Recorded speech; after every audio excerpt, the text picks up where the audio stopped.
Hello, everyone, and welcome back to the MyFootballWriter YouTube channel. Freddie Humphrey Wakefield here for the first time in a long time on the channel. We haven't given up on it just yet. We're still going, and what a great time to bring you a new video. The new year is here, so happy new year to you all. I hope 2025 is excellent for you. Hope it's excellent for Norwich City as well. They started it off with a great win against Luton, but we're not here to talk about that. We're here to talk about some transfer news because with the new year, the January transfer window is here as well. And just 2 days into the window, Norwich City are very close to getting their first signing of the January window. They've already announced a departure in Christian Fasnacht, who's gone back to the club. Norwich signed him from BSC Young Boys in Switzerland, and Norwich are looking to get almost an immediate replacement. They're looking at Lewis Dobbin, a 21-year-old former England youth international who's currently playing his football for Aston Villa. He was at West Brom on loan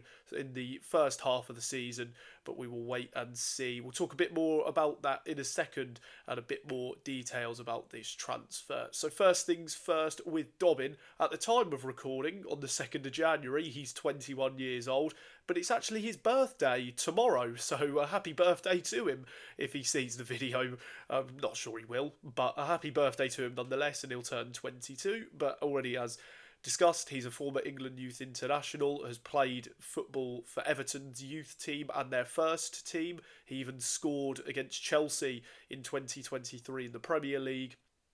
But another very young player, and we knew that that was what Norwich were going to look for at the start of the season, which Ben Napper and Johannes Hovtorp made evidently clear, and they made that again clear for the January window that they were only going to sign players who matched their transfer strategy, and that is evidently very young and what they believe to be talented players. So once again, it just brings the average age of the squad down. It's a player under the age of 23 who still has a lot of potential, I'm sure of it, and can maybe reach those heights. He joined Aston Villa for 10 million in the summer, albeit yet to make an appearance, but yet another young player coming to Norwich City, even in the January window. That's clear what Norwich's transfer policy is. They want young players, they want to get average age down, and they want to try and build up young talent and maybe make a profit on them.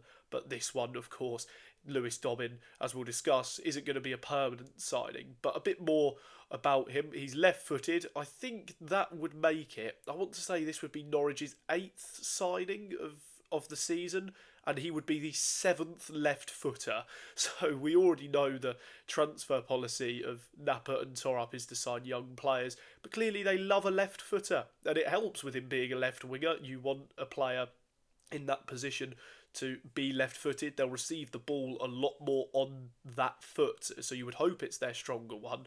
So Norwich there, albeit they already have Borja Sainz in that position, but there's the potential that he may be suspended for 6 matches due to spitting at an opponent in the match against Sunderland last month. So maybe Dobbin could be that term of a replacement. They just need someone straight away who they believe can do a job. But Dobbin can also play across the front three, can play up front, or he can play on the right wing, where Norwich do need a player, really. They've not got much depth or quality there. Kai Gordon, his loan signing, it doesn't look as if this will affect it if Norwich do make it, but he's barely played since joining on loan from Liverpool. Did score against Hull City, but he's not really had many minutes since. Of course, Fasnacht, as already discussed, has now left the club, and then Norwich seem to then play right-wing roulette on that side. They either go with Oscar Svartal, maybe Emiliano Marcondes. We saw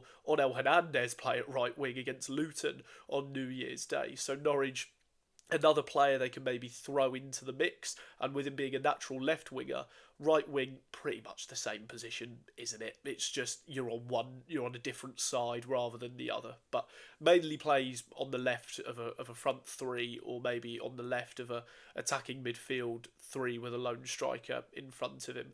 But next point, as we've already said, he's currently an Aston Villa player, joined from Everton in the summer for £10 million. He's yet to make a senior appearance for Aston Villa because he only joined in the summer and then he was loaned out to West Brom, which we'll cover in a second. So he's at a team who are playing Champions League football. They are a massive club, but that really doesn't mean anything apart from the fact that he was brought in by a top-end Premiership club, but they feel he needs a bit more development, and that's what loan signings are for. You want to send a player to a lower league, it's like the Championship, which can still be very competitive and a very strong league for a lot of players to come to and play in. It is fast paced and it is entertaining. Maybe you even get more physical sides as well. So it's a very interesting dynamic within the Championship, and clearly Aston Villa felt as if that was the right step for him rather than maybe a Premier League loan move where maybe he's just not good enough for that level yet. But they feel as if that in the Championship that could be where he can really test himself, and he has done so far with West Brom, and it looks as if he will continue to do so as a Norwich City player. The deal not done yet, but it's going to be close. But more on about that deal. It will be a loan signing. I feel as if that's the market Norwich City have got to go into this winter. It's very hard to get players on transfer fees because or high quality players for a good fee rather than signing players on transfer fees, because if you want to sign a player who has done really well in the first half of the season, take Borja Sainz for example, the club who own him are not going to let him go on the cheap, because why would they? The player has had a great first half of the season and they can cash in on that. They can make more money because they've done really well and their statistics prove that. Whereas Norwich really, with a team who don't exactly have a lot of money to spend, they need to be smart with their business. And it felt as if, to me personally, the loan market is probably the best one, and a lot of clubs will probably look at that in January who are around the top end of the Championship, because teams are going to be they're going to be adamant to not let their big players go, and it's hard to find high quality players on cheap fees, as I've already said. So you need to start looking maybe at alternatives whose statistics maybe are similar. Of course, football, a game which is so synonymous with player statistics, their distance covered, for example, and even their more in-depth stats, like how many sprints they do, rather than just their goals, assists, and everything like that. So maybe that's where you then have to look at it and you need to try and save money. But then again, I think, as I've already said, I'm sort of just going off on a proper tangent now, but it seems as if that's the market I think Norwich will go for, and you can see that straight away. But getting business done early is great, because if he can be signed in time for Saturday's match with Coventry City and he can be put straight into the team and test himself, that's brilliant. So if Norwich are able to do that, it's unlikely, but it would be good. But basically, summing it all up, Lewis Dobbin will join on loan until the end of the season, and I feel as if Norwich, that's where majority of their business is going to come from, because it's hard to get players on relatively cheaper fees who have done well. But lastly, as we already covered once again, Dobbin was on loan at West Brom for the start of this season, and it wasn't a productive loan spell. It ended up being terminated by Aston Villa about 4 hours prior to me sitting down and recording this video. But really, I can see why, because the loan move hasn't worked. He played 18 matches, didn't score, didn't get an assist, which for a forward is concerning. That there is a cause for concern there with Dobbin. He isn't doing what a forward is meant to do. You are meant to score goals, you are meant to provide assists for your teammates and your fellow forward players and help teams win games. That's ultimately what a winger is for, and he wasn't doing it, albeit he didn't start many for West Brom. I think in their last 3 matchday squads, he was only in one of them, and he only played 10 minutes. So clearly the manager, Carlos Corberán, could also see that it wasn't working and there were other personnel who were favoured over Dobbin. Bit like Kay Gordon, really, in a Norwich perspective.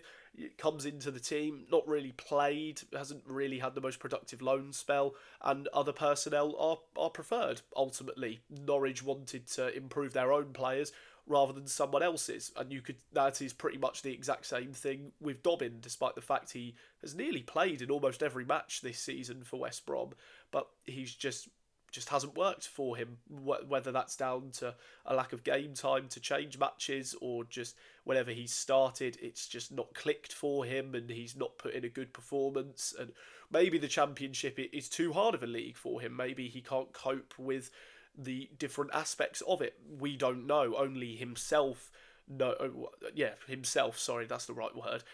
Only Dobbin himself knows why it hasn't been going right for him. Maybe the play style of the manager didn't work, but we will wait and see. If Dobbin becomes a Norwich player and plays regularly, we will maybe start to see why it was going wrong, or if he does brilliantly, start to see why he could thrive in a different team.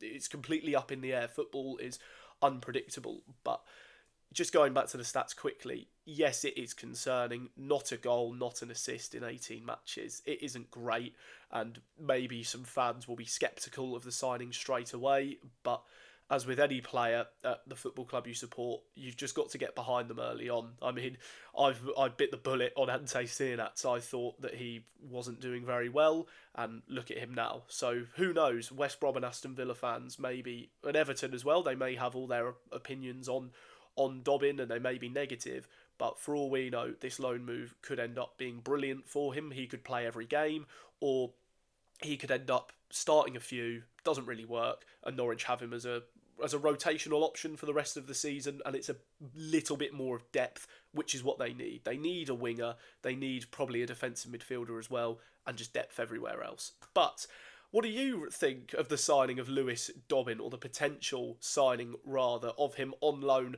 from Aston Villa? Does his statistics at West Bromwich Albion concern you, or do you think this is a signing that, under Johannesov Torup, could just work out very well indeed? We will have to wait and see. Thank you for watching this video here on the MyFootballWriter channel. Sorry we've not uploaded in quite a while, but hopefully we'll be back and we'll be able to churn out some more videos for you as the new year begins. As I said at the start, I hope it's a really good one for you all watching, and I hope that you continue to watch our content throughout the year of 2025. It's goodbye for now, and we'll see you in the next video of ours.